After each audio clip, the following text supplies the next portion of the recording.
Hey everyone, welcome to the second half of Math 2221 and 2121 revision seminars. Today, Tim and I will be going through part 2 of this course, so topic 3 and 4. I'll be going through topic 3, so I'm Jason. So I'll be going topic 3, so the BVP problems, and Tim will be going through topic 4, so the Fourier Series stuff. Alright, as always, these are recorded and will be posted onto YouTube, so you can check out YouTube if you ever want to go back and look through things. Also, these slides will be posted on the MathSoc website, so if you ever want to find it, that is where you will go. Alright, let's get started then. So, first thing, so topic 3, the initial boundary value problems in 1D.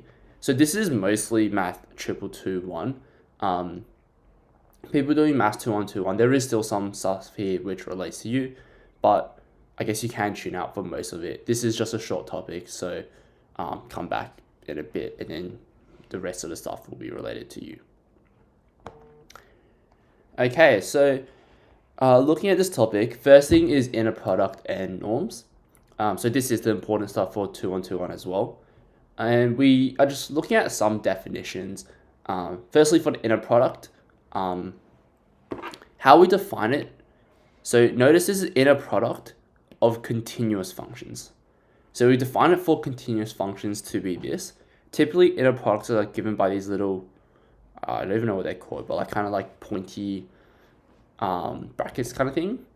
And it's given to be the integral between a and b of the two functions multiplied together. And we call it orthogonal if the inner product equals to 0. This should kind of ring a bell, not just to like stuff that you've learned in uni, even in like high school maths if you did 3 unit. Inner products is kind of a whole branch of I guess functions, or not really function, but a whole branch of operations.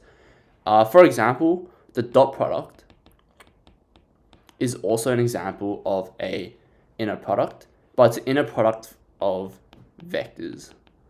So something like a dot b, that's also a type of inner product. I guess it's not really important for us what exactly inner products are. It's more so we know what the inner product of a continuous function is.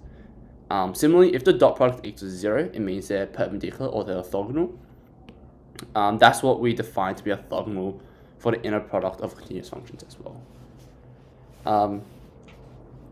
I guess inner products do just follow the same rules as dot products. So for example, like if you take the inner product of a plus h with g, that's equal to the inner product of f of g plus the inner product of h and g. Something like that, for example. It follows very similarly to dot products. So that's the inner product. Now we're going to look at the norm. So the norm of a function f is defined by this, typically given by the two straight lines, so like a double absolute value in a sense. And you can think of it as kind of finding the length of a function, or finding the size in a sense. And once again, it's very similar to how we define it for a dot product. So it's just the square root of the inner product, and that gives this here. Yes, yeah, once again, very similar to an inner dot product. So it says that's just root a dot a, which equals to, well, you can't really write it as anything else right now, but like, that's kind of the general idea. Okay, so that's the inner product and the norm. Let's look at a quick practice question about it. Consider f equals to sine, g equals to cosine on 0 to pi. They want us to find the inner product of f and g as well as the norm. Inner product of f and g, if we look back at our definition here, it's just the integral from a to b of the two functions multiplied together. Here, our a and b are 0 and pi. Our functions are sine of x and cosine of x. So it's just this integral here. Hopefully you can see that sine multiplied by cosine, we can change that using a double angle formula. That's sine 2x, which is just half minus cosine 2x over 2 between 0 and pi. And then this is just equal to 0. You'll see that we have this equal to 0 here, and that means f and g are orthogonal.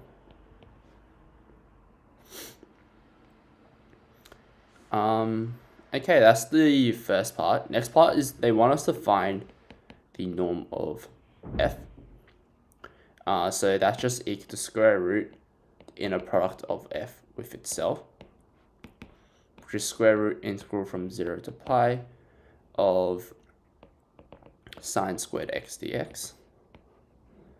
Once again, hopefully you guys remember from like high school or first year maths that you can just use a double angle formula to do this. It's just square root of 1 over 2 x minus half sine 2x, and that's just root pi over 2. Pretty simple stuff. Stuff like this is more of examples to go through rather than exam style questions, because it's more like calculus, I guess. Alright, looking at some of the common inequalities related to inner products as well. Same as last week, don't know about the pronunciation, the Cauchy-Schwarz inequality. Pretty standard one. It's essentially just saying that if we find the length of the inner product, it's less than the norm of f and norm of f times norm of g. That's the first one. Triangle inequality, also a very useful one and common one that we see. It's essentially saying that the norm of f plus g is less than the norm of f plus the norm of g. These are just results that you guys should remember. They're very useful. They do come in handy, not just in this course, but in literally nearly all maths courses. They will probably come into handy somewhere. All right, moving on to actual, I guess, linear 2-point boundary value problems. So BVP is boundary value problems. And this is kind of the type of problems or the form of them we're going to see in this part of the course. We have an example of what it is. It's literally, so if you look at this first equation here, this is our, I guess, differential equation we want to solve. It's basically the exact same as what we saw in topics 1 and 2, where you just want to solve a differential equation. However, now we subject to boundary conditions, so it can only be in between 3 and 5, and there are these boundary conditions. When it's at 3, this equation holds true. When it's at 5, this other equation holds true. So it's quite literally as what it sounds like. Boundary value problems means that they tell you how it acts at its boundary. So they give you the values for it at its boundary. Nothing too fancy or scary going on here, quite literally as it sounds. This is just an example. There is a general form of 2-point, I guess, boundary value problems. So for this, if we have a linear differential equation like this, and then it's subject to these boundary conditions, this here. So typically we just call B1 and P2, as written here, they're just the boundary operators. And I guess this does just look like a lot of symbols for the boundary operators, like B11, U-A plus B10, U of A. Like, it looks like a lot of symbols there, but it's literally just in the form of what we have up here. So for example, u dash of a is what we have here. B11 of the first example will just be 1. B10 will be 3. U of 3 is u of a. And alpha 1 is just 1. Stuff like that. It just follows what we got given up there. So yeah, it's just written in more general form, and this is type of problems we look at. I guess we'll move on to some theorems now. So this first theorem here says essentially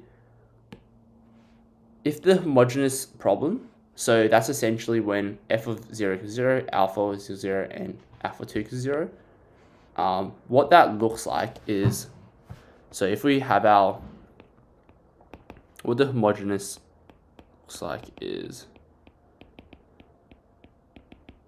so linear, I guess the differential equation is 0 as normal, but we also have b of 1 of u equals 0 and b of 2 of u equals 0. That's what it's like for a homogeneous problem here. So what we're saying is if the homogeneous problem only has a trivial solution, then what happens is the inhomogeneous problem has a unique solution. What we mean by a unique solution is that there is only one. So yeah, that's like a unique solution. Alright, pretty important theorem. Let's have a look at the type of questions. So as you can see, this is from the 2019 T2 past paper. And it asks us, does the following BVP have a unique solution? I guess clearly because we looked at the theorem before, we're probably going to use that. And how we know to use that is that it talks about a unique solution in this theorem. And what it is essentially we need to see if this only has the trivial solution to its homogeneous problem. If that's the case, then the actual inhomogeneous case would only have, or would have, a unique solution. So let's look at this. I guess, yeah, what this line here is basically what we're saying is we need to see if the homogeneous solution problem has the trivial solution.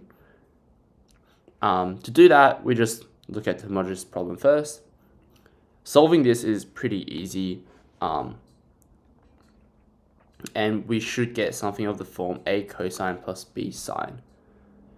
And we just want to figure out the bounds here, or the constants a and b. So what we get here is that a is equal to 0 for the first bound, minus a equals to 0 for the second bound. So we see that we don't actually have any restrictions on b. So technically b can be anything. Because this is the case, what we get is that the BVP does not have a unique solution because we see that the homogeneous case has a solution of b sine x. So yeah, that's this question here. Now let's look at the next section. So next section is once again a lot of just definitions, a couple of theorems, stuff like that. So the first one here is just defining what it means to be formally adjoint. And the formal adjoint of L. And that is literally just this here. So the formula to follow, you just plug that in and then you'll get the formal adjoint. Similarly, you can get the bilinear, oh my god, I cannot even pronounce that. Concomitant. I have no idea how to pronounce that. But essentially, once again, it's just a formula which we get. And we need these two definitions to define the Lagrange identity. And that's what we get here. I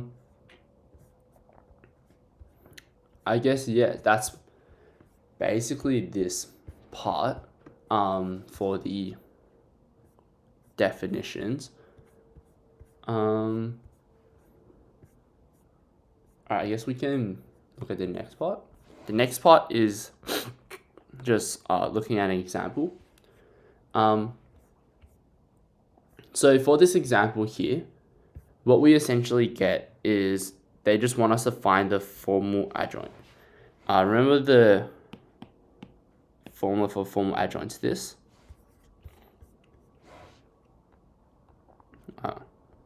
So they have it there. So in this case here, A2 will just be x, A1 is just sine x, A0 is e to the x plus 1. So we set that into the equation here. The rest of this is just using like pretty easy calculus and just rearranging a bit of algebra as well. And you should get that the formal adjoint is this answer down here. Typically, we leave it in the form of a linear differential equation. So in the sense that we have v double dash, v dash, and v separately. That's just for like sake of ease and just convention. This question here is mainly just plugging in numbers. Hopefully it's fine that we skim through it pretty quickly. We'll look at the next section though. So once again, definitions and theorem. So what it means to be formally self-adjoint is if the differential operator is equal to the adjoint of itself. So if it's equal to its formal adjoint, then we call it self-adjoint, self-explanatory pretty much. This theorem here is very important though. So if we can write a differential operator in this form, so this form here, then this here is self-adjoint. And notice it's an if and only if. So it goes both ways. If a differential operator is formally self-adjoint, you can write it in this form. If you can write it in this form, then it's also formally self-adjoint. I guess we'll see the exact use of this later, but let's first find out how we actually write, like how we write it in this form. Typically what we do is using a integrating factor. So similar idea to what we looked at in topic 1 for the integrating factors. We can transform it by making the coefficient of u double dash to be 1 and then multiplying by the integrating factor here. So we want to multiply it by this here. Yeah, let's go through a practice of this. So the example that we have is if the differential operator equals to, so the ODE that we want to solve is x squared u double dash plus xu dash minus u equals to f. So first thing is to make the coefficient of u double dash to be 1. So you'll divide both sides by x squared. So you get u double dash plus 1 over x u dash minus 2u equals to f over x squared.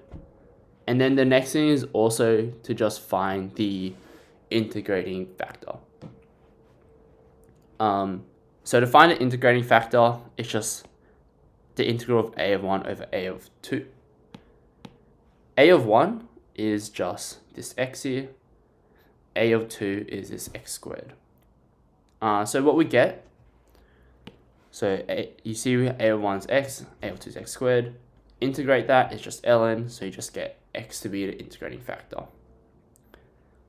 From there, what you should get is, so this is when you make it, the second line we made it the coefficient of u double dash to be 1. This third line here, we multiply by integrating factor. So all of it, so we get something like that there. Next is just, we can see that this here is equal to this here. And the rest is just some algebra. So we finally wrote it into self-adjoint form. Alright. We'll move on to the next two theorems, which are probably the most important parts of this topic. The first one is, if we can write it in for any self-adjoint operator, it satisfies this identity here. And it just reminds us what the boundary value problem, boundary operators are. And it also introduces R1 and R2. So note that there's two ways to write it. They should be equivalent. So two ways to write R1 and R2, this and this. They should be equivalent. However, we choose which one to write based on what our boundary operators are. So for example, if B1 or B2 equals 0, B11 or B10 equals 0, we choose the other form. Because clearly you can't divide by 0, right? So if B10 equals 0, then you write it using this. If B11 equals 0, you write it using the other one. If neither of them 0, you can choose whichever one you want. Exact same for B21 and B20. It just is purely based on whichever one you find easier. And then the next theorem is, so if we have a system like this, so just a BVP, the first one is actually a theorem that we've looked at already. So if the homogeneous solution has only trivial, then the inhomogeneous system has a unique solution for every choice of f alpha 1 and 2. So that's what we looked at earlier. What else is really important is that the inhomogeneous solution has a solution if and only if this is true for every solution V to the homogeneous system. And in this case, U plus CV is the solution of any constant C. So we just have to make sure that this identity holds here. And if that identity holds, that's kind of what the solution would be. U plus CV would be what the solution is. What's the point of that? So if you look at kind of the tutorial question, you'll see stuff like, under what condition does this question have a solution? That's when we need to go back and look at this here. We need to firstly find,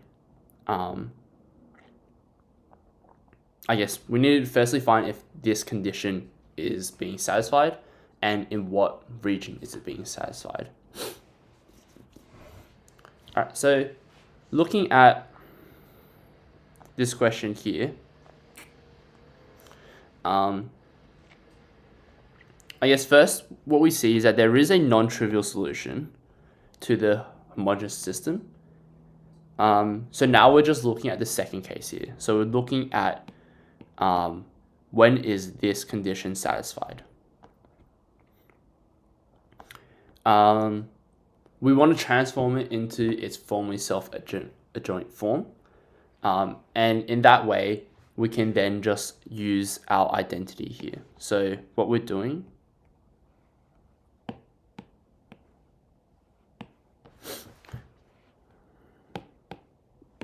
and let me get the definition of what R is.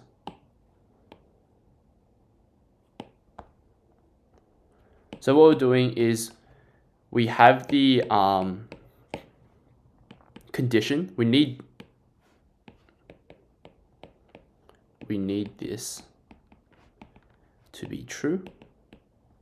So what we want to do is we want to find R1V and R2V such that we can then see when this is true. So what we're doing here is we're finding R1 and R2 of V. And notice that we chose to the one with B10 and B20 on the bottom. The reason why is if we look up here, we'll have B11 equals 0 and B21 equals 0. So obviously we can't use this and this because you're dividing by 0. And then what we get is that R1 of V is A, R2 of V is also A. So then looking at our formulas, the inner product of f of V, we need this to hold true. Also, we saw that V is equal to A sine theta. Sorry, A sine X. And then this left-hand side is just the integral of 0 to pi of f of sine x dx, f of x sine x dx. I guess the reason why we did 0 to pi is that that's where our question is defined from. So you see that's from 0 to pi here. And then that's equal to alpha 1 times, sorry, there's also a in here, plus alpha 2 times a. And then these a's just cancel out. So essentially what our final solution is just that the integral from 0 to pi of f of x sine x needs to equal to alpha 1 plus alpha 2. And that will be the condition that needs to be satisfied. Alright, so that does kind of bring us to the end of my section. Topic 3 is very small, probably one of the topics that you need to worry least about. I'll pass it on to Tim now to finish off topic 4 and the whole course.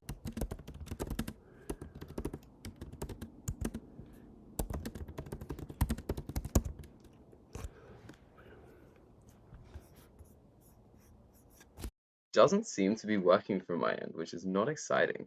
Okay. Yo, are we working? Are we live? Let me see. Are we frothing it?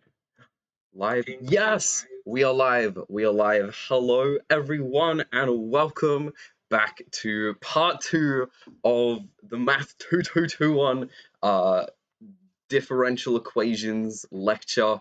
I apologize for the technical difficulties that we have experienced today, but it's gonna be bussin'. We're gonna go through the generalized Fourier series. It's gonna be crazy, all right, because there's nothing I love more than the general Fourier series. We're also going to go through 5D initial boundary problems, pretty much everything up to the stuff that's not tested, which is going to be bussin'. So get keen. I hope you are excited for all of this. Now, technically, like Math2111 or like basically multivariable calculus is not technically a prerequisite for this course, which is why like the Fourier series as a topic is also part of this course. So I would just generally say like, okay, hopefully you've seen Fourier series before, otherwise you probably found this section a little bit weird, but otherwise if you've seen Fourier series before, it's probably gonna be pretty chill. Just as a quick refresher, sorry, because I'm a little bit scatterbrained. I'm Tim. I'm taking this last section of the course. Big shout out to Jason for taking the first section of today. If you missed the first session where we go through the first 2 sections of this course, it's available on the under the live stream section of the MathSoc YouTube channel. All of these slides are going to be uploaded to the MathSoc website afterwards. And aside from that, you'll get keen. We're going to have a good time. So yeah, you may have already seen a trigonometric Fourier series. They do use we do use the word may, but like hopefully you have at this point, because they do be all over the place. But essentially we define the Fourier series Sn of f as being your constant term plus the sum of a whole bunch of coefficients of the sines and cosines, right? Oftentimes you write these coefficients as like maybe a of n and b of n, or a of k and b of k, because most of the time that's what we really care about, is what are those coefficients going to be. And that's very nice, very powerful, because it gives us ways of doing cool, bussin' things with the Fourier series, which is really, really fun. And the way that we usually calculate these is by making these approximations, sorry, by using these formulae, which is essentially saying, wow, if you have a period that is 2L, you could divide by 1/2 of the period to then calculate what your Fourier series is going to actually be. Of course, we have some other tricks that help us with like odd or even functions. So like if it's an even function, then basically all of your sine terms disappear, essentially because sine is an odd function. So if f is an even function, then it's only going to be made up of causes, which are the even functions. And if your original f is an odd function, then it's only going to be made up of sines, which are your odd functions as well, which is very cool. Now, that's how you calculate your coefficients, which is honestly what a lot of like Fourier series stuff is it's about like what are the actual coefficients going to be. But of course, we've got this idea of the Fourier series, which is the limit of the sequence S and F, basically just the limit of all the coefficients summed up, times by your sines, and added together, which is really, really exciting. Okay, now, a quick example here. So finding the real, we need to find the real Fourier series of f, where f of x is equal to x between -1, x, and 1, requiring that f of x plus 2 is equal to f for all x in the real numbers. Now, just a quick note on the Fourier series. The Fourier series inherently is a periodic series, right? It's a way of representing some. You can represent it to you can use it to represent the entirety of a function that is periodic. But if you have a function like f of x equals just x, which in general is not periodic, and that was a terrible way of drawing f of x equals to x. If you have a function like this that is not in general periodic, essentially what we can do with the Fourier series is we can take some little slice of it. So in this case, we're taking the slice between -1 and 1, and we can represent it as like a repeating periodic function. So it's sort of like we would have that little slice there would then repeat and repeat and onwards repeat, on and on and on into infinity, using our Fourier series. That's essentially how we can come up with this representation for the Fourier series. So it's not a Fourier series representation for the entire function, it's just for this little part that will then get copied and pasted over and over and over again, which is really, really cool. And that's essentially what the second part means, is it's just saying when f of x plus 2 is equal to f of x, it's saying, okay, we have a period of 2. Now, if we have a period of 2, we can see some quick things we can actually look at here. Is our function, first of all, our function is odd, right? Because it looks like that, which means we can go back up to our odd theorem and say, okay, if we have a period of 2L, which in this case, that gives us, if we have a period of 2 and we want 2L is equal to our period, that means that L is equal to 1. Essentially, it's just half of 2, right?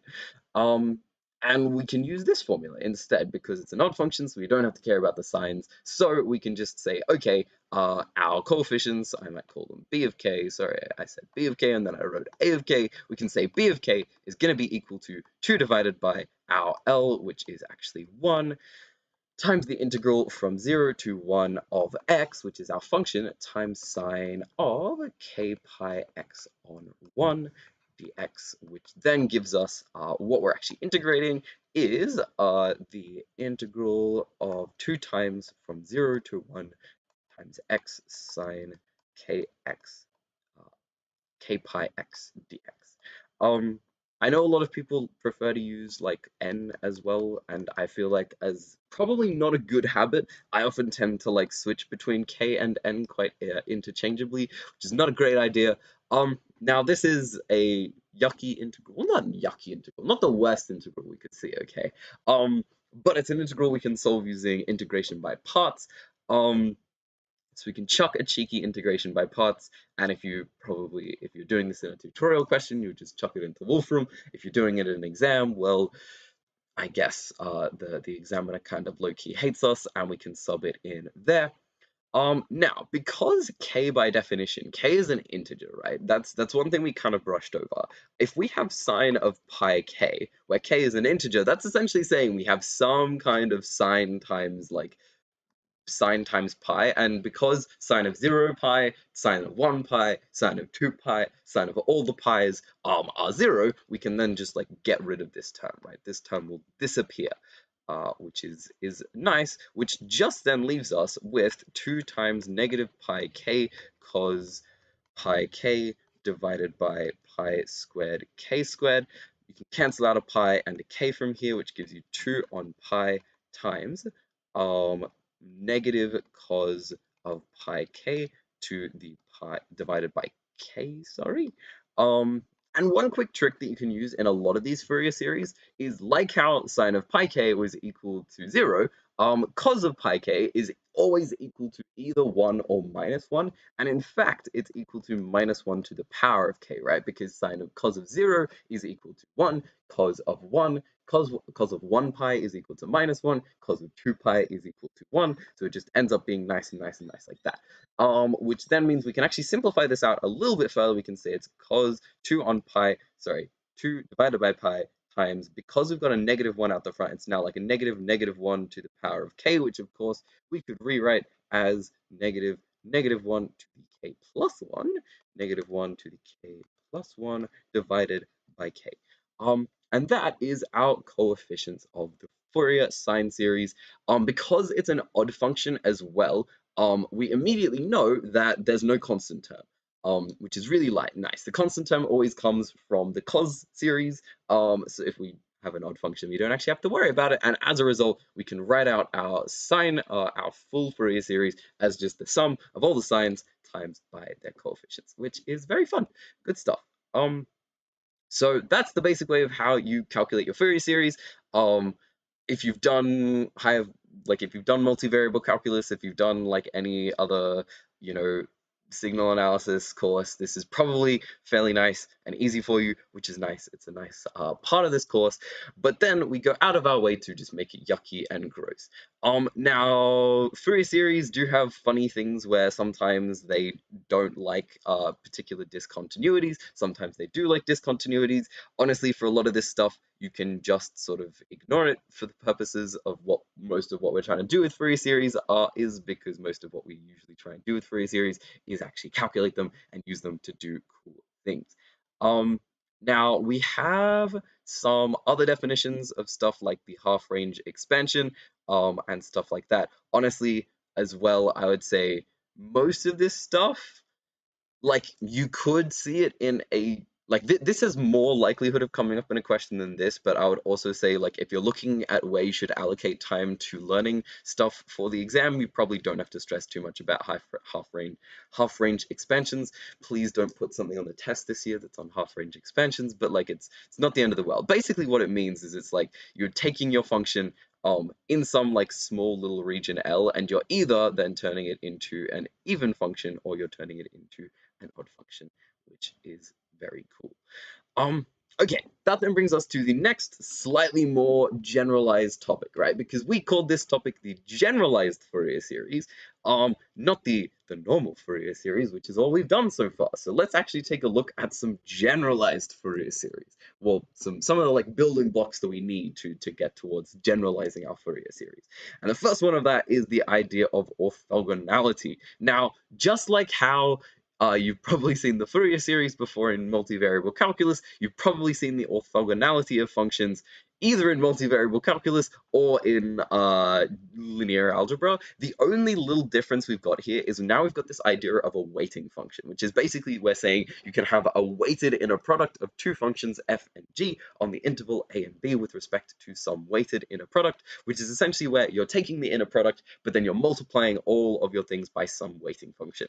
Now, I'm not going to lie, most of the time, this weighting function just ends up being 1, because like mathematicians, we like to generalize stuff and then just go back to the really easy case that we were using anyway. However, it's not always the case. particularly when we're dealing with Sturm-Liouville problems later on, we will actually see some other kinds of weighted functions. I don't think, once again though, it's not the like most fundamental idea ever. But yeah, so we basically say that two functions in general, two functions are orthogonal if their inner product is equal to 0, right? So if they're defined over some a and b, and we have like f times g dx is equal to 0, that means they're orthogonal. The only new idea we're introducing here is basically if you then multiply them by another function w and it's still equal to 0, then that means that, or like it's now equal to 0, that means that their weight with respect to some weight w, they are now orthogonal, which is very cool. Now, this whole idea is essentially really useful. You'll see like why this idea is very useful to us in the context of Fourier series in just a moment. But first we have to look at the idea of a set of orthogonal functions. This is very similar to the idea of how you might have a basis of like vectors that are all orthogonal to each other. In the same way, we can have sets of functions that are all orthogonal to each other, which is really, really cool. And we can have sets of functions that are all orthogonal to each other with respect to weight w, which is really, really cool. It's the exact same idea of linear independence. And yeah, basically your set is orthogonal if every single function in there is orthogonal to every single other function in that same set, which is really cool. We love that. We froth that. Hell yeah. Okay. So TLDR so far, right? We've got Fourier series, you do the integral, you calculate your Fourier coefficients, you use the trick of like, oh, if it's odd, oh, if it's even, do some cool stuff there. Now orthogonality is saying, okay, sometimes you've got sets where you multiply the functions together, they give you zeros. And we'll quickly see here, this example will show us one of the reasons why this idea is so powerful. So, show that the like this set of functions, y of n is equal to sine n pi x divided by a is an orthogonal set on 0 to a with respect to our weight function equal to 1. Basically, like why is the inner product of all of these things equal to 0? Now, first of all, we can just quickly check, like, in order for them to be orthogonal, we basically need every single value of n that is not equal to itself to be equal to 0, right? And we can see that, like, just really quickly, if we do the inner product of, let me define, yeah, so we've already defined y of n. If we find the inner product of like yn with yn itself, we get the integral from 0 to a of sine squared n pi x divided by a dx. If you remember back to your like trig identities, that's equal to, oh boy, it's a struggle test for me. Okay, that's gonna give us half 1 minus cos of 2 pi x divided by a dx. Now, when we integrate that, I'm pretty sure all of that's just going to go to 0. So all we actually care about is half times the integral of 0 to a of 1 dx, which is equal to half times a, which is a on 2. So at the very least, we can see that we have a non-zero inner product of this thing by itself, which is lovely. We froth that. But now let's just quickly test. Okay, well, what if our n is not equal to itself, right? What is the actual, I'm going to do it down here. What is the inner product between yn, ym, where n is not equal to m? Well, to do that, because we're dealing with weight 1, it's just going to be the integral from 0 to a of sine n pi x divided by a times sine m pi x divided by a dx. Now, in order to solve this integral, we can use a fun rule that is just one of our like trig rules, right? Which essentially says, now this is really stretching my memory for trig rules, but it basically says if we have the integral of like, or like it says that sine of like ax plus times sine of bx, bx is equal to half times cos of a plus bx plus cos of a minus bx. And it doesn't matter which like order you use a and b as. But essentially we can split it up into the sum of two cosines of just like we're adding the two things together and we're subtracting the two things, which is really nice. It's a very nice property. A lot of the Fourier series, I can't lie, is just like remembering your trig properties and remembering how to do like sine functions times by other sine functions. It is what it is, okay? It's the kind of thing that you would just do on Wolfram if it wasn't for an exam, which is kind of debo. Okay, anyway, integrating these bad boys. So we've now got the integral from 0 to a of using this property. It's going to be half times, and then in brackets, cos of, we're basically going to be adding these two together. Now you can see that pi x a are in both of them, so it's going to become basically just m plus n times pi x divided by a. Plus, then our other term, cos of m, I have n first, so maybe I'll do n minus a, n minus m, times pi x divided by a dx, which is very hot, which then gives us, we can integrate these bad boys, so that gives us half integral from 0 to a, and then we're dividing out here by like a divided by pi times n plus m times sine of, sorry, and this is, I shouldn't have my integral sign out here anymore, times sine of m plus n times pi x divided by a, plus 1 or a divided by n minus m times pi times sine. Now, see, this is why these questions are hard, is it's like, it's not that like mentally challenging, it's just like, are you mentally challenged and can you actually do maths? Which is often a struggle for me, to be honest. All right, let's be real. Okay, now all we have to do is sub our values in, and you can pretty quickly see when we sub in 0 to all of these, both of the signs are going to go to 0.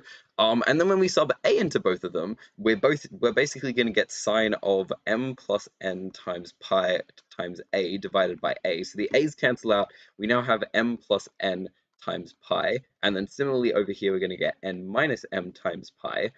And because n and m, remember, were integers, so we could say as m and n were integers, or part of the natural numbers specifically, we can say that m plus n and m minus n are also going to be integers, which means, once again, guys, it's the same trick that we had beforehand. If we have an integer times pi and we've chucked it in a sign, they're both going to be 0, which means this goes to 0, this goes to 0, everything goes to 0, so it's half times whatever the hell we want because it's 0, which gives us 0.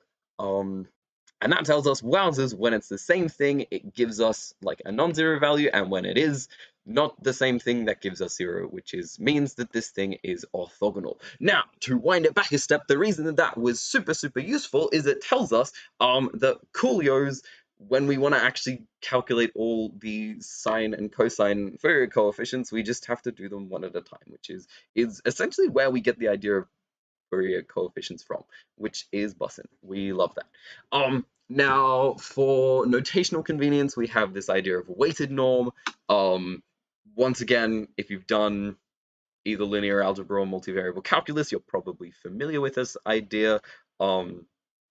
Otherwise, yeah, I don't actually look, obviously I haven't done the exam, but I don't feel like this is something that has popped up yet.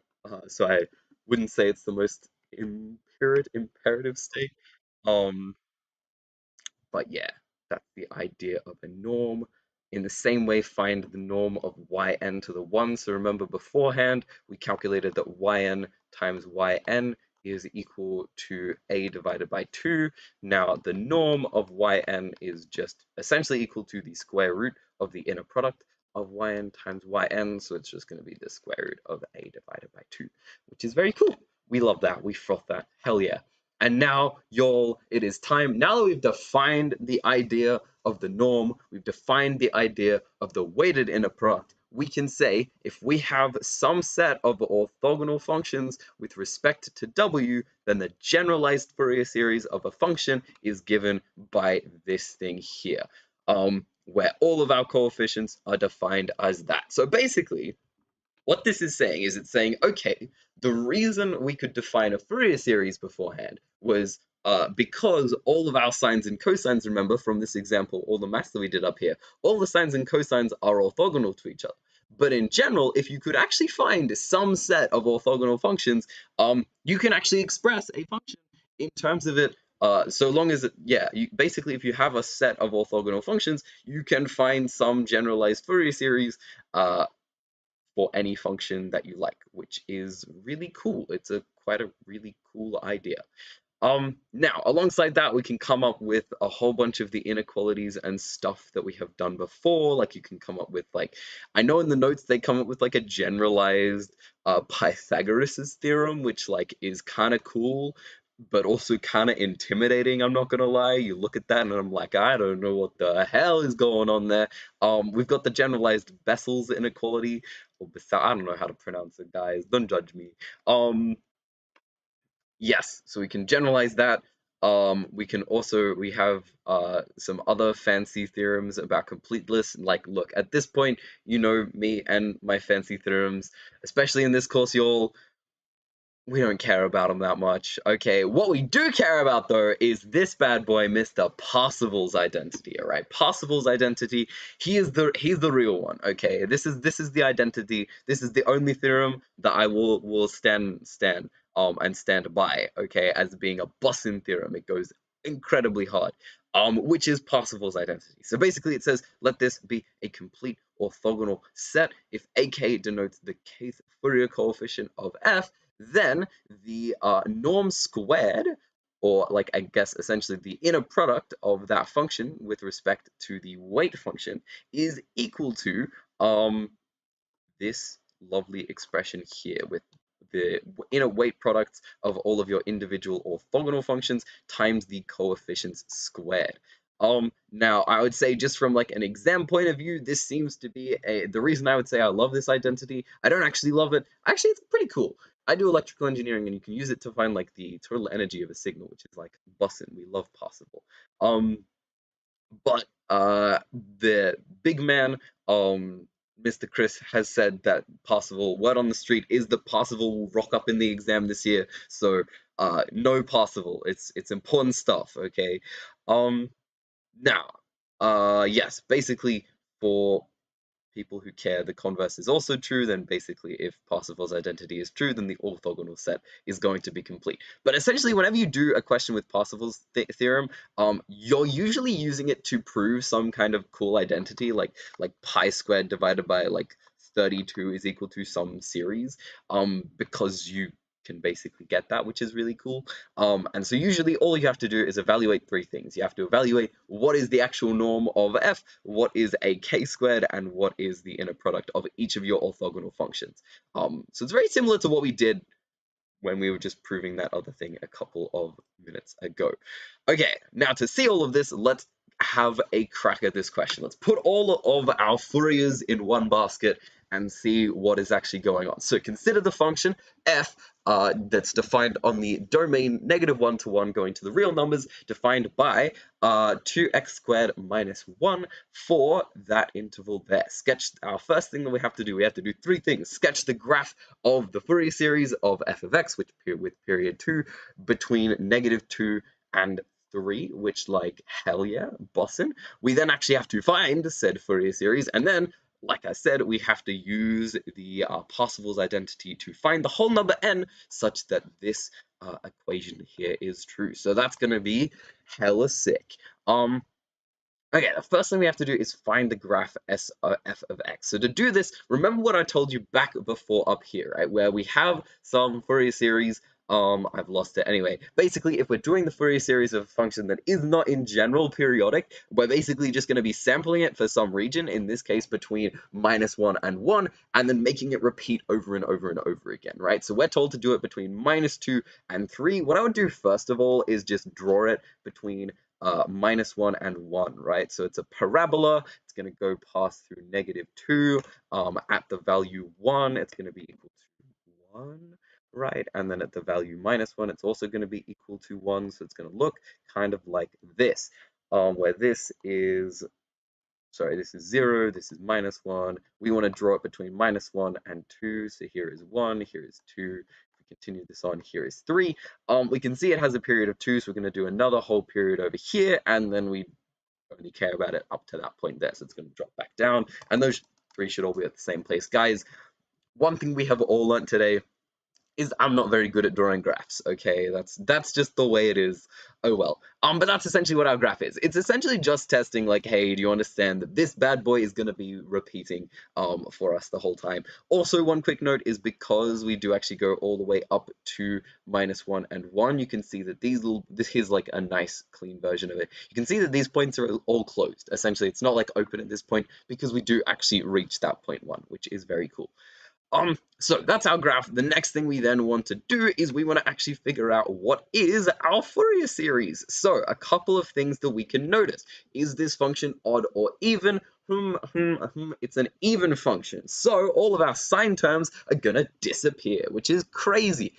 We can also see that it's periodic with an 2L equal to 2. So therefore our L is equal not to 2. Guys, I promise I can do maths, okay? Our L is equal to 1, which, like, hell yeah, big slay, we love that. And then finally, all we have to do then is we have to calculate what is our constant term, because remember this time it is an even function, so we have to do our 0th term, which, like, bussin', hell yeah. And then we also have to calculate, yeah, all the other stuff as well. So let's calculate that. Oh yeah, and because it's an even function, because it's an even function, we can use the fact we can, instead of doing like instead of integrating from like -1 to 1, we can just do twice the integral from 0 to 1, which is lovely, of all of the cosine components. So that is immensely bussin'. So let's quickly find what I would call a 0. So that's going to be twice the integral from 0 to 1 of just our function itself. So 2x squared minus 1 dx. So that's going to be equal to 2 times the integral. Guys, this is such invigorating content, watching me evaluate a basic integral. See, it's invigorating because you never know where I'm gonna mess up, because best to believe it's gonna happen somewhere. Okay, so from 1 to 0, which gives us 2 times the integral. Oh, y'all, guys, this is not good. 2 on 3 minus 1, which is equal to 2 times minus 1/3, which is equal to minus 2 on 3. I feel like that feels suspicious. Okay, yes, no, okay, never mind. Guys, we got it, we thriving, we frothing. Okay, I can do basic arithmetic. We love that. Okay, anyway, that's how we find our A0. Then we just have to do the same thing to find all of our other A's. I'm sorry that I'm gonna have to move away from the question for a second, but we can say that AN is gonna be equal to, because this is where we're gonna have to do some freaking maths, all right? We're gonna do some integrating. I love it. This course is called differential equations, but now it's time to integrate this bad boy, all right? So 2x squared minus 1 times cos of, in this case, our L, remember, is equal to 1, so it's just going to be k pi times x dx, which is equal to 2 times our integral from 0 to 1 of 2x squared times cos of k pi x minus cos of k pi x dx. Now this is the moment that in the exam you start crying, or on if you're doing this tutorial question at home, you whip out Wolfram, or for me, I look at the answers that I wrote earlier because I don't want to evaluate that integral. It's gross. Okay. But basically it ends up giving you 8 on pi squared times -1 to the n divided by n squared. Woo! Thank you, past Tim. You're frothing it. Basically that's just coming from evaluating that integral, which we love that. If you have any questions about that, chuck it in the chat. But honestly, it's the kind of thing that, like, you could do. It's just gonna take ages. But the TLDR, right, is we have A0 is equal to minus 2 on 3, and we have that AN is equal to 8 divided by pi squared times -1 to the n divided by n squared. See, this is what I mean as well about beforehand. I was using k, now I'm using n. I'm sorry, don't get confused. They mean the same thing, which we froth. Okay. Last thing, so now we have calculated our AN, we can represent our full sine series like this. It would appear that I have actually made a cheeky mistake here in that I wrote my 1 on 3 instead of -2 on 3. But basically we now have that S f of x is equal to our A0 plus the sum of all of the other n's from n equals 1 up to like infinity of cos n pi x, which in this case gives you that beautiful thing, which we froth. But now that we've got that, we've got all of the ingredients we need to cook up a beautiful identity using Parsifal's theorem. So use Parsifal's theorem to find the whole number m such that this thing here is true. So remember, Parsifal's theorem said that over that particular interval, this thing squared is equal to the sum of all of our coefficients squared times the phi of their respective things squared. So we have already calculated our a of n, so I guess we can quickly calculate that as well. We can calculate this thing squared, so an squared is going to be 64 divided by pi to the power of 4 times by minus 1 to the n squared is just going to give you 1, so 1 divided by n to the 4. That's very hot. Love that. Now let's quickly calculate what our phi n squared is going to be equal to. So remember, each of the terms is cos n pi x. So that squared integrated between minus 1 and 1. Minus 1 and 1 is what we care about here. So we can say cos squared of x is going to be also an odd even function, I believe. Yes. So it's going to be 2 times the integral from 0 to 1 of cos squared n pi x dx. We can write that as like half.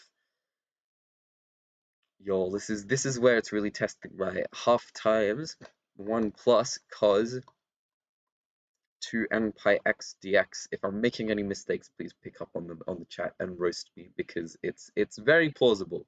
It does happen quite a lot, which then gives us x plus 1 on 2 pi n sine of 2 pi n x.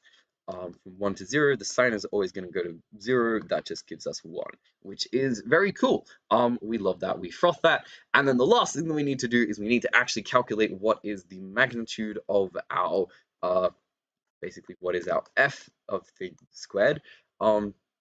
Which that's going to be equal to the integral from 1 minus 1 to 1 of 2x squared minus 1 squared dx, which is equal to 2 times the integral from 0 to 1 of 4x to the 4 minus 4x squared plus 1 dx, which is equal to 2 times the integral from 0 to 1 of 4 on 5x to the 5 minus 4 on 3x cubed plus x.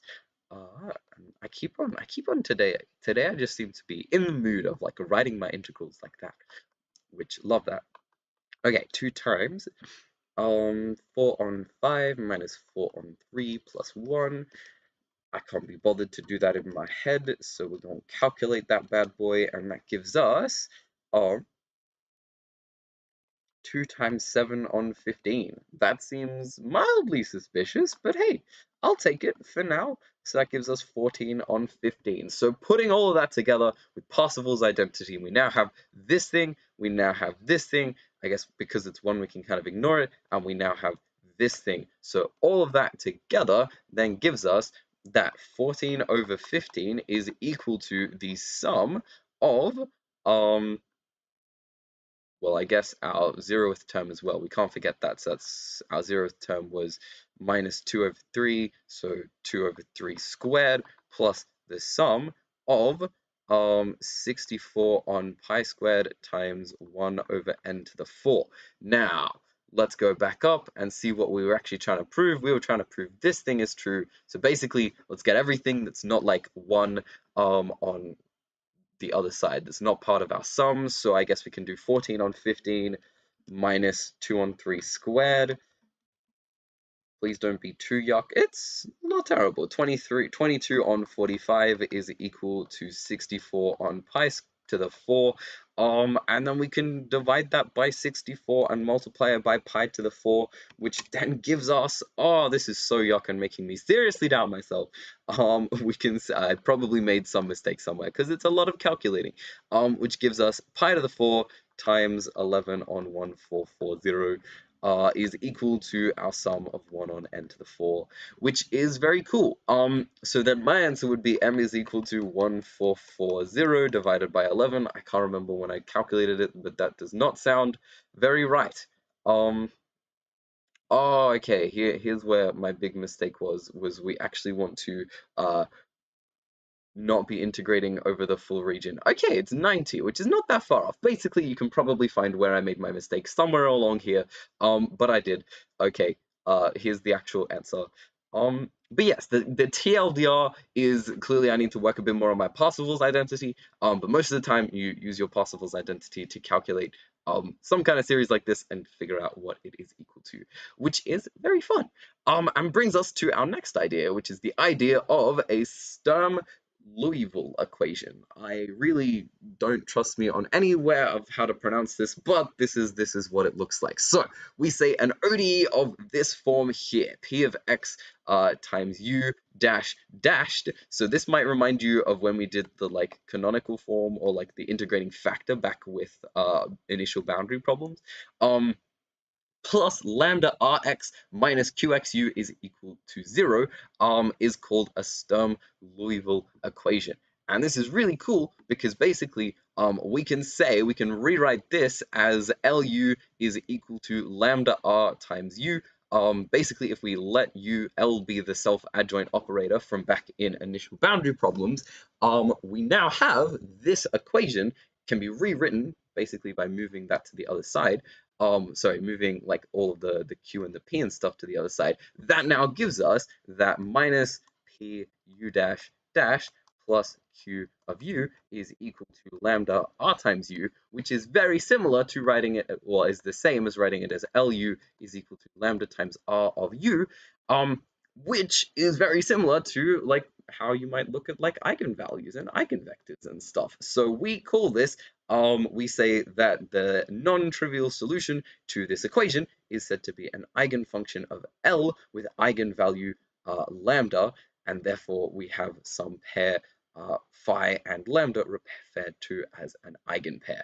Now the way we figure out what that lambda is r is just like a function in terms of x, and then whatever it's multiplied by is our eigenvalue, which is very cool. So let's quickly do this with Lagrange's Legendre's equation. Guys, y'all are the real Legendres, okay? For coming to the MathSoc lecture. Okay, I'm sorry. Write big L's equation as a Sturm-Liouville equation and identify the eigenvalue. Over what domain is this equation Sturm-Liouville?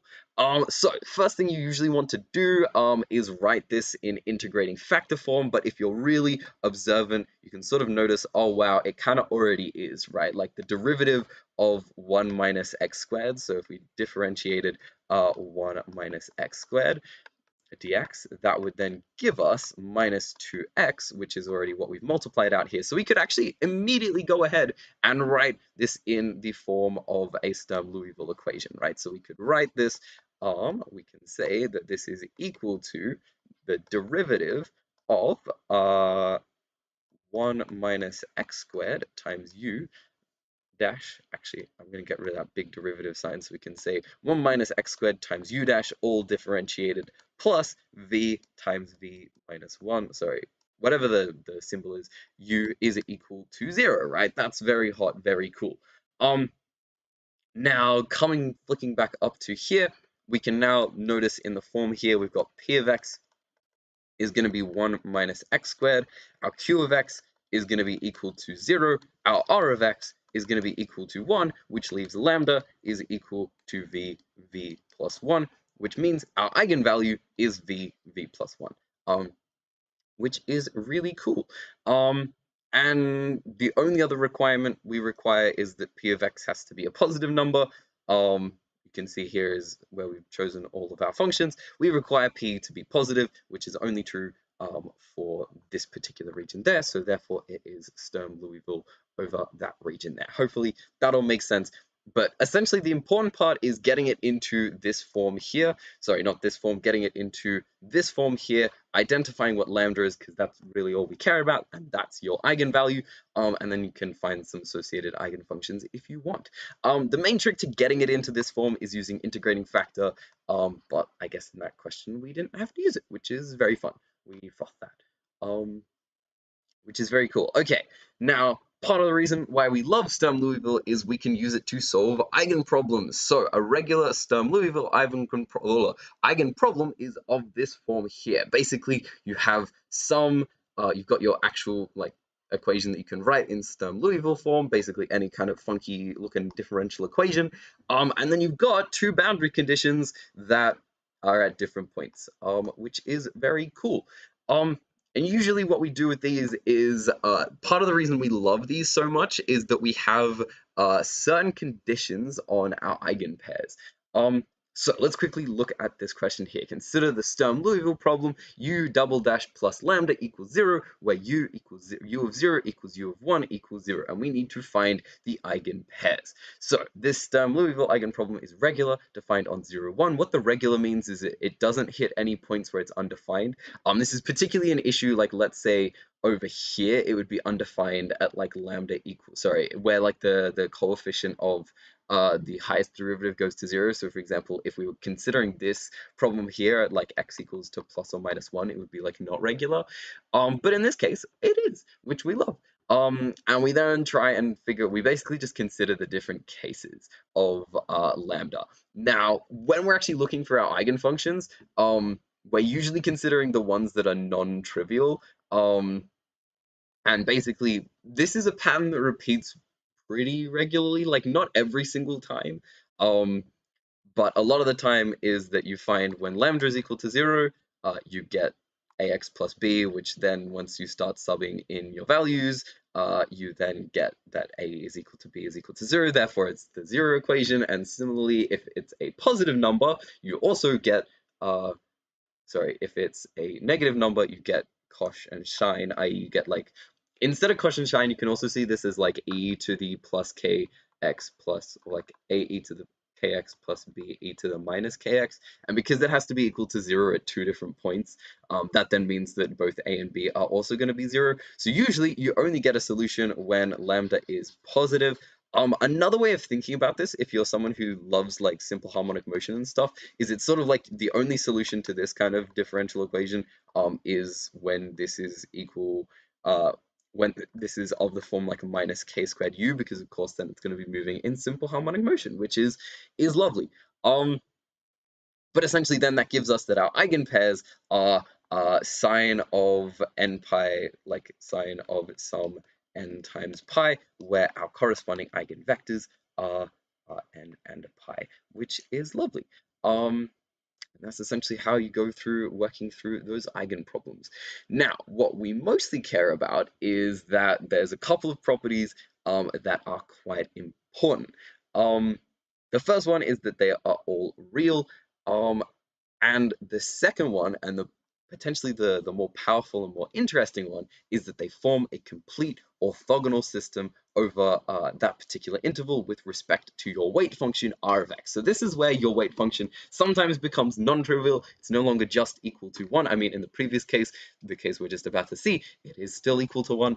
But we're going to quickly show that the eigenfunctions from the previous example are orthogonal. So basically back up here, our eigenfunctions, remember, are sine n of pi. We're dealing with the range 0 to 1.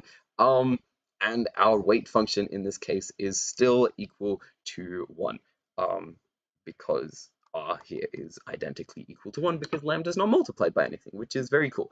And because it's sine functions, you can tell, wowzers, if you integrate sine functions next to each other, like we kind of proved above, you can almost think of this problem as just being a special case of the previous problem with a equals 1. So therefore it's going to be orthogonal once again. Okay, let's have a go at a bit of a spicier Sturm-Liouville eigenproblem. So consider the ODE, 1 on the square root of 1 minus x squared minus that looking thing plus that ugly looking thing is equal to 0. first thing we have to do is transform this into Sturm-Liouville form. And the way we're going to do that is by using our integrating factor. So let's divide everything in this equation by 1 minus x squared. So that then gives us u double dash, 1 minus x squared all square rooted, which gives us u double dash minus x divided by 1 minus x squared times u dash plus, I gotta figure out what Greek letter that is, all right? I'm sorry. I'm gonna call it special V for now. It's a special V in my heart. So now we've gotten in this form, we can do integrating factor on this term here. So we can do e to the integral of minus x on 1 minus x squared dx. That integral is gonna be not minus, it's just gonna be half ln, half ln of 1 minus x squared. Guys, is this just gonna get us immediately back to where okay, I realized, you know what? It's gonna get us back to exactly where we started from, which is very exciting because I have just realized if you differentiate this thing, you get this. Yes, so it is already in the integrating factor form. We don't actually have to do any integrating factor, but it's a good technique because at least it will always give you the answer if you're not a silly Billy like me who can't be bothered to actually differentiate things. So I suppose the lesson that we have learned here is, wow, always make sure to differentiate this to see whether you actually have to use integrating factor or not, because sometimes you don't, which is very exciting. We love that. Okay, so because this is already in integrating factor form, we can rewrite this as, I keep writing ddx, but we can rewrite this as square root of 1 minus x squared times u dash, all dashed, plus then our new function. Now here we do actually have some interesting stuff. We still don't have a q function, but it's v squared divided by square root of 1 minus x squared. Now what we're interested here is what is our eigenvectors, what are our weight functions going to be. So we can say p is going to be the square root of 1 minus x squared, q is still identically 0. Our r now is non-trivial, it's 1 divided by the square root of 1 minus x squared, and we have that lambda is equal to v squared. So that gives us our eigenvector and our weight function over here. So if the corresponding eigenfunctions were to form an orthogonal set, what equality must any two of these functions obey? And now this is kind of one of the cool, powerful ideas behind the Sturm-Liouville equation, which essentially says, with respect to this weight function here, any two of these corresponding eigenfunctions, even though they might be really gross to find, we have a cool property that could help us to find them, which is essentially if we are integrating them over the interval a to b, let's call these two functions phi n and phi m. If we integrated them with respect to 1 minus the square root of the square root of 1 minus x squared dx, this would be equal to 0. So it's actually a fairly simple and straightforward equality to write out. It's basically just the integral of your two functions. I guess if this was an exam answer, you'd probably write okay, let phi of n, phi of m be eigenfunctions, be distinct eigenfunctions. Any two of the functions have to satisfy this equality here, which is very cool. Which we froth. So it's very lovely.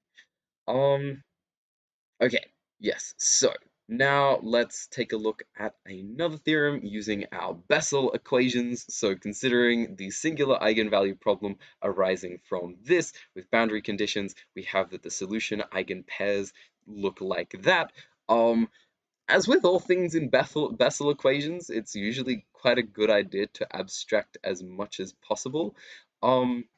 So this is essentially saying if you have this Sturm-Liouville problem that looks like this, and basically this specific set of boundary conditions, then you don't have to do any hard work to figure out what your eigenpairs are, because essentially these things are all going to be your eigenproblems. Let's see how you might use that in this question here. So the Bessel that's another theorem, which basically says, as a result of that, using the idea that we had back up here, right, that essentially we can write out the equality that all the eigenfunctions have to satisfy like that.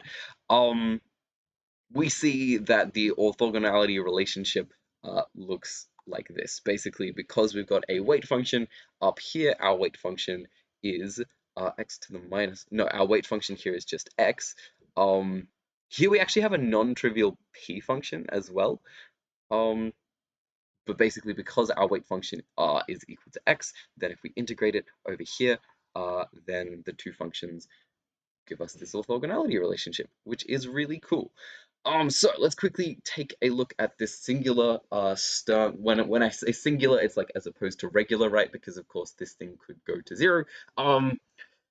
Find all the eigenpairs of lambda squared u double dash plus x u dash plus lambda x squared minus 1 times u is equal to 0 for x for lambda dash 1 equals to 0, where u is bounded at 0. So we love that, basically saying that it does have something at 0, which is coolios. Now, to solve this, we're basically just going to be using these two gross-looking yuck theorems. So, and because of that, we can say, like, essentially, because of our first idea, if kj is the if k is the jth positive solution to this equality here, right?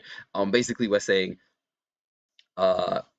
because our boundary condition doesn't actually, because our boundary condition, like comparing these two, right, is essentially u dash of 0, u dash of 1, sorry, is equal to 0 for some value greater than or equal to 0. We've got 1 times u dash of 1 plus 0 times u of 1 is equal to 0. That then gives us c0 equals 0, c1 equals 1. So coming back down to this equation, we can say 1 times k times j dash of v times k times our L, which in this case is 1. Our L is equal to 1 because we're evaluating this thing here. So k times 1 is equal to 0. So that then gives us the relationship that kj dash v of k is equal to 0, which is very cool. And as a result, we can actually find the eigenpairs really easily as just being those values with the corresponding values there. One thing I did quickly brush over, sorry, is that v in this case is actually equal to 1 because if we scroll back up here, v squared is equal to 1, so it's plus or minus 1, and yeah, which is really cool. Honestly, as with Bessel things, they're weird. Use the equations, definitions of J, and just use the theorems because the theorems are powerful and will do most of the heavy lifting for you, which we love. How are we going for time? Oh, okay, we've got 20 minutes left. Let's go through these last couple of enrichment ideas. So, initial boundary value problems in 2D. When we did this in this course this year, this was actually underneath the generalized Fourier series idea. But this is basically the way that we usually solve questions that help with stuff like the heat equation.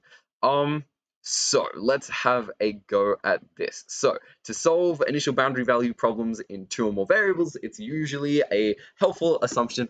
It's usually a very helpful idea to assume that the solution is made up of univariate parts and solve each one of them independently. This generally results in more than one solution, which can be superimposed to find the general solution. Now, I just want to scroll through. Okay, so we can use this idea to find two ODEs, x and t, for the Laplacian of u equals to 0. Because this year the Laplacian is non-examinable, I might, just in the interest of time, I want to focus on the heat equation question. I have written up the full solution here though, so if you're interested, feel free to take a look at it. But instead, what we are going to do is take a look at solving the heat equation in 2 dimensions, because that's usually what we're actually interested in this this course. So consider the heat equation. Du dt equals to, sorry, the partial of u with respect to t is equal to the partial of u with respect to x for those things there. Where f is a piecewise continuous function and we want to find what u is equal to, which is very exciting. Now, what we're actually going to do is we will make some cheeky assumptions. The big assumption, so I've written up here, we've got a nice, fairly general method of solving initial boundary problems, and the first step is always to assume some kind of separation of variables. Now, like, yeah, this is not like always true, but for the purposes of solving these, like, it just makes life so much easier. And also, like, in a lot of contexts, it's like what we do anyway, right? Like, if you do I don't know, quantum mechanics and stuff, most of the time when we solve the Schrödinger equation, like it's at least at a very basic level, we usually just assume that it's like a separable equation, and it just makes life easier. Okay, sometimes we gotta make assumptions that even if they're not necessarily the most true, life will be nicer as a result. So if we set u of x equal to x times t, where each of them is only defined in terms of x and t, we can say the partial of x with respect to t is going to be equal to x times whatever the first derivative of x is, and we can say the second derivative of u with respect to x is going to be equal to the second derivative of x times whatever t is equal to, which then gives us x of t dash is equal to, basically substituting this into the equation down here, x of t dash is equal to x double dash of t.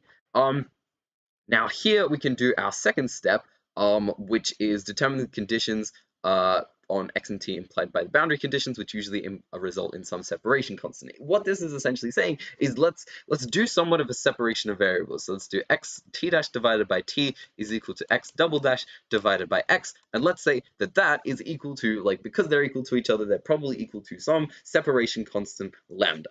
We can then separate this out into two different equations, t dash on t is equal to lambda, and x double dash on x is equal to lambda, and using our initial conditions, we can solve each of them independently. Because x double dash is a second derivative, usually you want to go with that one first, because it's going to like really narrow down your options a lot more. As always, so that then gives us lambda double dash is equal to lambda times x.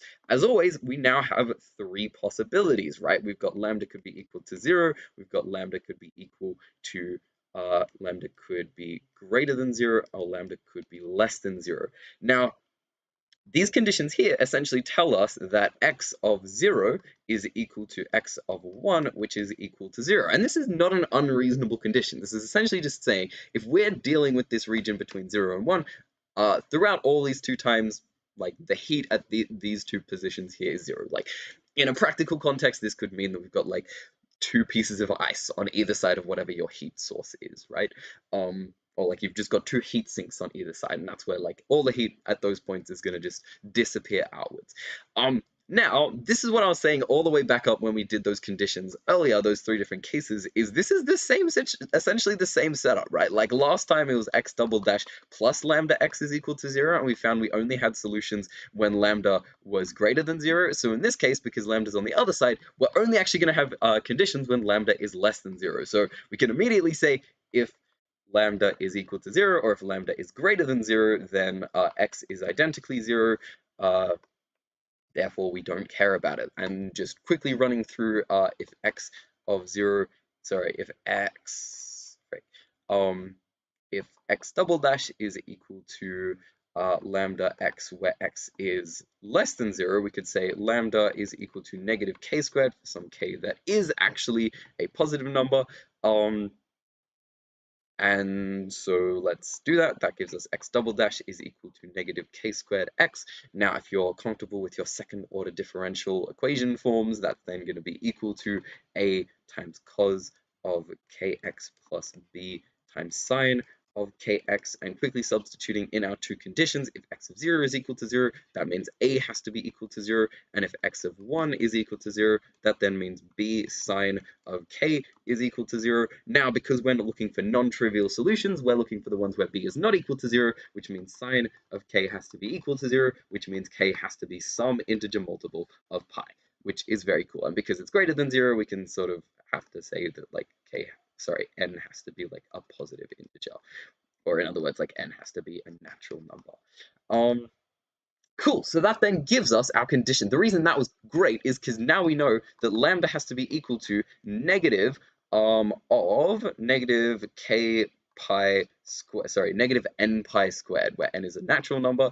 And we can use that then to solve, or I guess just to quickly write out, that then means we get our general solution for x as being x is equal to some b times sine of n pi x, being our first component, because now we can go back using the same lambda, because we've narrowed down what lambda has to be, right? That has to be equal to n times pi. We can then go back to our t dash on t and solve for it as well, which is very hot. So that gives us t dash has to be equal to lambda times t. Now, where lambda is equal to negative n pi squared. Now this is a fairly straightforward first order differential equation, so we can solve that as t is going to be equal to like some a times e to the minus lambda t. No, not minus lambda t, just lambda t. I promise I can do integration and stuff. And so now that we've got these two equations, going back up to my recipe for how to solve these, we then superimpose the resulting solutions to find the general solution. Basically, we combine these two solutions together, so we can say u of x has to be equal to, and what was our last boundary condition? Oh, we do have to, we'll come back to this in a second. We can say u of, because our lambda does actually depend on n, we can say u n of x is equal to b e to the lambda n of t times b sine of n pi x, which we could combine those two constants together to just say it's like u n of x is equal to c n e to the subbing lambda in gives us like minus pi n minus pi n squared t times sine of n pi x, which then leaves us with this last problem of, okay, well, how do we figure out what's the n of it is? And in order to do that, you use your last boundary condition, which basically says u of x are 0. Basically, it's a way of figuring out it's a way of basically using our Fourier series to actually figure out what these coefficients are, right? So we can say that the coefficients, we can use our Fourier series. We can say Cn is going to be equal to integral from 0 to 1 of like whatever your f of x is times by the sine functions, I believe. I'm not, yes. So down here we can say that a of n is equal to, where a of n is our coefficients that we're solving for, we can say a of n is equal to this integral down here, where f of x is equal to whatever function. Like usually in an exam, you would probably, like if this was something that was getting examined, you would actually be given like an f. And so that's how you would find the Fourier series there, which is really cool. Hopefully that makes sense. If you have any questions on that, it's a very like systematic process. Like you can basically just follow this recipe. So it's basically use the separation of variables. You pretty much always get the same form. Honestly, like you can kind of cheat and basically skip to this point immediately, because almost always, like especially if it gives you this set of initial conditions, which seems to be pretty common, of like u of 0 equals, like you've got two boundary points which are both set to 0, then you can usually use the fact that you're only going to get some simple harmonic solution. You might have variations I have seen is sometimes you have like a constant out here as well, in which case you're just going to get a constant in terms of like here for x. So for example, if you had del u on del t equals like 4 lambda u, sorry, 4 times the second derivative of u with respect to x, you would then end up with like a 2 in here as well, which is very cool. But aside from that, a lot of it is very systematic, and the only other variation that comes in is like actually evaluating the Fourier coefficients at the end, which is very cool. So another enrichment topic is the Laplacian in that's essentially the heat equation, how you do stuff with the heat equation. The Laplacian in polar coordinates is another idea that we look at. It's also non-examinable, so I'd say if you're interested in it, if you do any kind of like engineering or whatever, like you probably learn it at some point anyway. So yeah, like it's quite important and quite useful, but for now we might just skip it, which brings us to the last topic essentially of differential equations, which is the idea of an elliptical operator. So a second order linear partial differential operator is called elliptic in omega if there exists some c greater than 0, such that for all x in omega and y in the d-dimensional real numbers, this equality holds true. The key thing here is that c has to be greater than 0. C can't converge to 0, C has to always stay positive. But of course, this is a very unwieldy definition, so we have instead a very hot, very lovely linear algebra definition, which essentially says if you are able to write your equation like this, and write out a symmetric version of A, where this symmetric thing is equal to A plus the transpose of A divided by 2, which note that then means your diagonal elements stay the same, and then all of your non-diagonal elements, basically, like, you take the average of them and split it across half. Yes, thank you, Lockie. It is differential equations. We love differential equations. We're almost there. Yeah, so basically you can take this function and then you can find the eigenvalues of it, and basically just see, are they like positive? And if they are positive, if they're positive and don't depend on x, then you're guaranteed, yes, they are elliptical. If they're positive and do depend on x, then as this thing says over here, we just have to make sure that they are bounded away from 0, i.e. there is some non-zero value of c that they are greater than, i.e. some positive value of c that is also doesn't converge to 0. Now, a lot of the time, this is really easy. I've got quite a munted example here. But if you had some elliptical operator like L equals to minus like 3 delta squared, delta x squared plus 3 delta y, or like 5 delta y squared, you could write like A here is equal to 3 and 5, 0, 0, which has eigenvalues 3 and 5. Therefore, they're both positive, they're both elliptical. If this one was a minus sign, this one would be negative, which means, oh no, it's not elliptical.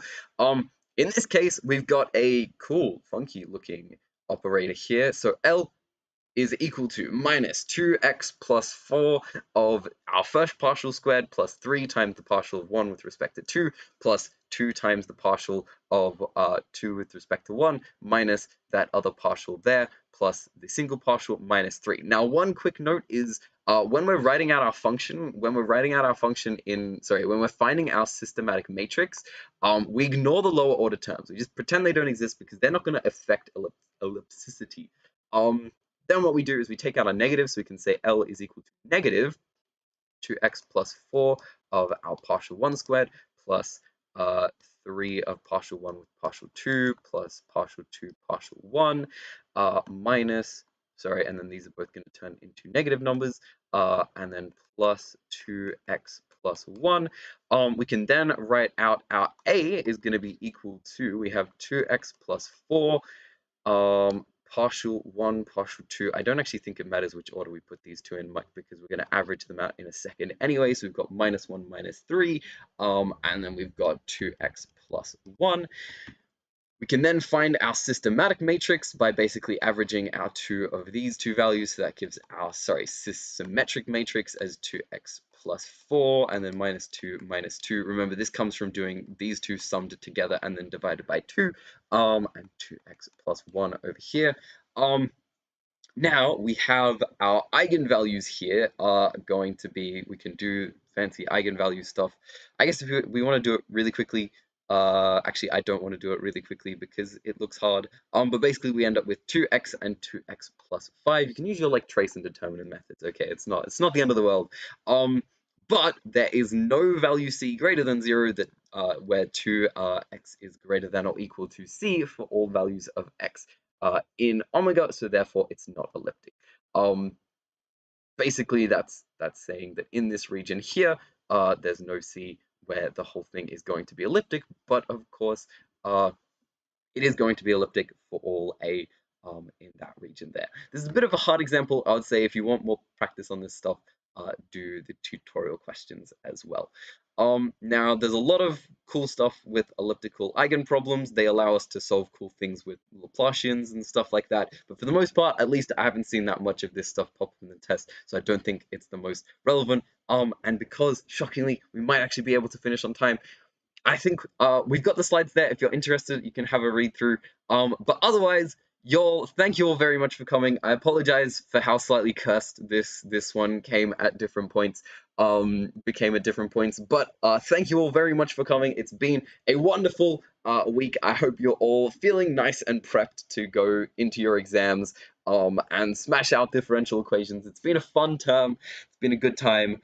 Thank you all very much for coming. I will see you all at a future course in the future. Pop off. I hope all of your exams go well, especially if you're someone doing like linear algebra or stats. Good luck with them as well. They're hard, especially stats, yucky. But aside from that, hugs and kisses from me. Thank you all for coming. I will see you all in the next one, or see you all at the exam. See you